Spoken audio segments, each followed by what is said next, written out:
Hello everyone, welcome back to the channel Digital Bytes, where we talk about technology, productivity, wellness, and digital trends. Today, we're going to talk about something that is synonymous with Silicon Valley.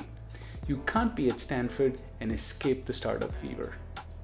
The access to ideas, VCs, and a world-class faculty are some of the reasons why you're so tempted to dip your toes into entrepreneurship. In a recent class exercise, I had to make a business plan on an extremely tight deadline. So I wondered, why not create a one-page business plan? Nobody has the time to sit through long presentations anyways. And so I asked, how can you communicate everything that matters for a startup in one page? And this set me on a quest. I was sure somebody has done this before. There must be hundreds of templates online that I can use and quickly complete this exercise.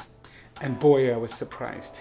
I could not find one coherent, one-page startup pitch online, which was really surprising considering this concept has been around for a while. So I said, why not create my own? So today I'm going to share the recipe of building a one-page startup pitch. Now the one-page startup pitch can look like this, where you could print it on a physical paper, or you can carry a digital version which can look like this. Alright, let's dive into the steps now. There are 5 steps that I've identified. Number 1, storyboarding. Now storyboarding was one of the key things that I learned as a consultant. And the fundamental principle of storyboarding is to think through each and every element of your story before you start doing anything. Now before you begin your storyboard, you need to think of your aim, which really stands for audience, intent, and messaging. And this comes from a framework that Mary Munter wrote in a book called The Guide to Presentations. You can find the link below. Now the aim really allows you to focus on what matters most to your audience. So defining and identifying who your audience is, in this case, a venture capitalist, for instance, or a co-founder that you're trying to get on your board, or employees that you're trying to hire, and understanding what matters most to your audience is important. Intent clearly is to convince the stakeholders about the validity of your business and the prospects of your business. And messaging has to then tie back to the intent and the audience, and I'll show you how. Next, you need to look at the components of the storyboard, and there are 10 components of the storyboard in this case. Number 1, market analysis and trends. This is your chance to convince the stakeholders that you have a deep understanding of the market that you plan to operate in. Number 2, problem definition. This is your version of the problem that you're going to address. And this is the most fundamental part of any startup pitch. Any VC or a stakeholder wants to see how clearly do you understand the problem statement? How do you empathize with the consumers that you're going to serve? Number 3, and naturally, the solution follows the problem. Once you've articulated the problem well, you need to articulate the solution equally or even better to say, how are you going to solve this problem that you've identified in the first place? Number 4, the size of the market that you're going to serve. How big is this market? And that's the number 1 question every VC cares about.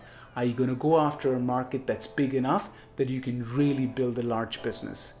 And here, you need to look at 3 things within the size of the market. What's the total addressable market? What's the size of the market that you can go after? And eventually, what portion of the market that you will be going after can be acquired through your business? Number 5, what does the competition look like?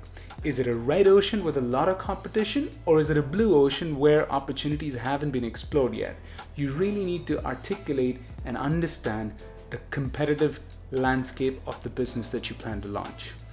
Number 6, and this is my favorite one, and the one that you don't see in a lot of startup pitches, and it's called the unfair advantage. Why are you positioned to solve this problem better than anybody else? Is it a technology that you own and you have the access to the intellectual property that gives you a unique advantage? Or is it the people who are running the business have a certain skill set and qualification that sets you apart from everybody else? Absolutely critical to define what's your unfair advantage. Number 7, how are you going to make money? What's the business model? What are the revenue streams that you will generate that will allow you to build a profitable business in the future? It's absolutely important to understand that.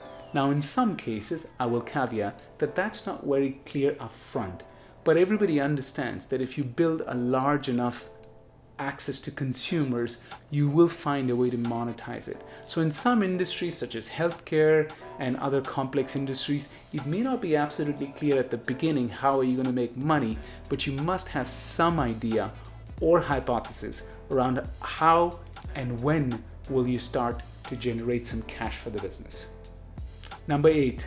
What are the potential growth scenarios that you see in the future?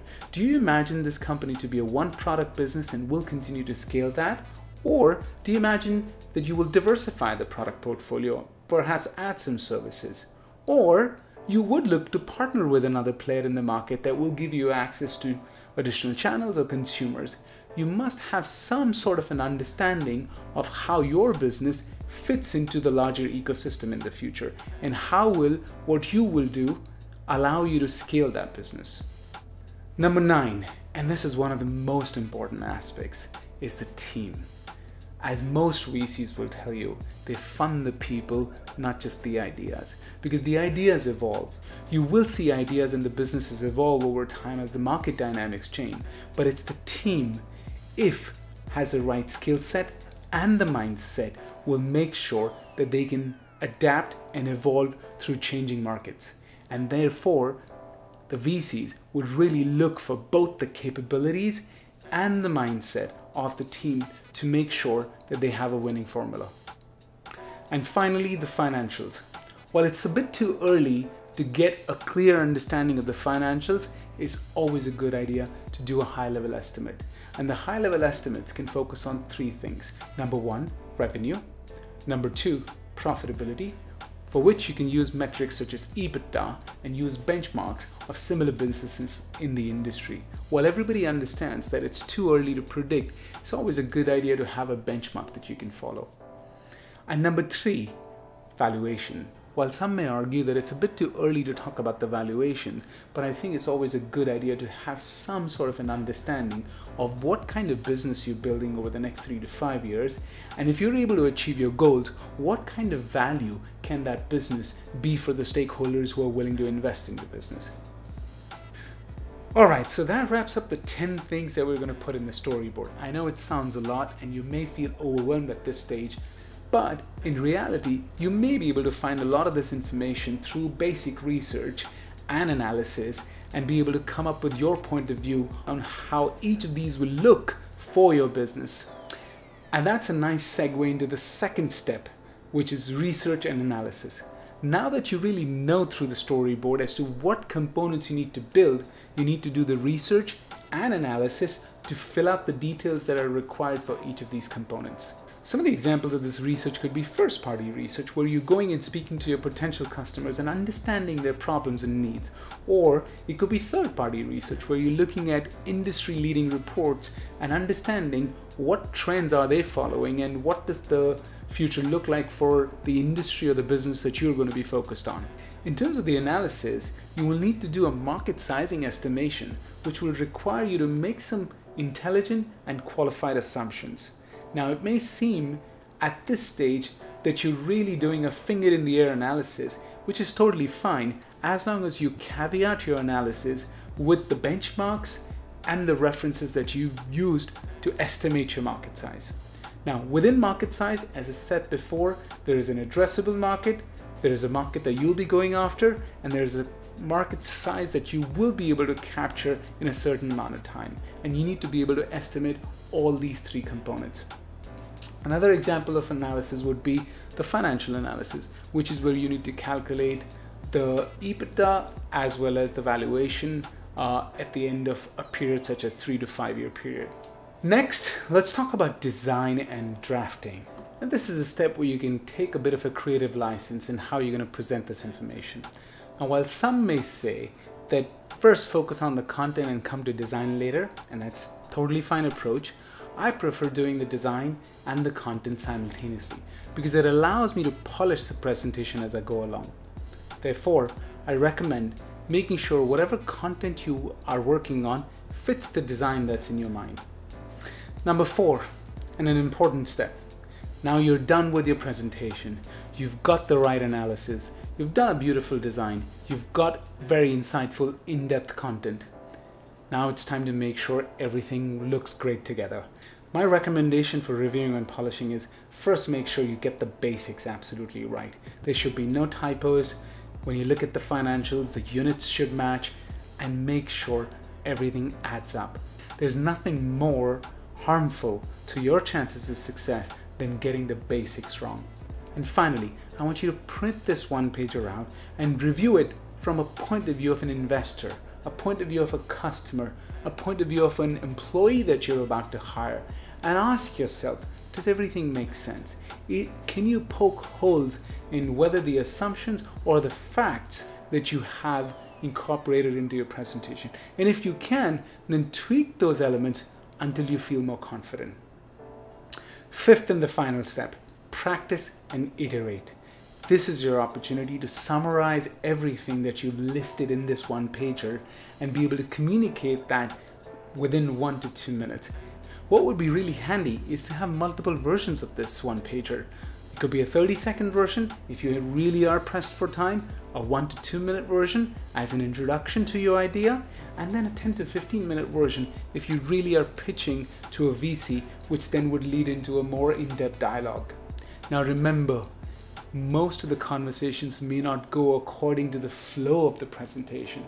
So be prepared to jump back and forth, but make sure that you're able to draw the attention of the audience to the most important aspects of your one-pager. So that brings us to the end of the exercise of building a one-page investor pitch. A tool that I use to build this one-pager is called Pick to Charts, and I'm going to leave the link to the tool as well as the template that I created so that you can reuse this in case you need to build a one-page startup pitch in the future. And finally, if you've enjoyed this video and you think this tool can be useful for you in the future, please press the like button, subscribe to my channel for more useful videos in the future, and make sure you switch on the notifications so you don't miss the beat on when I release my new video. As always, thank you for watching my channel. I really appreciate your time. Hope you found this useful, and I look forward to seeing you next time.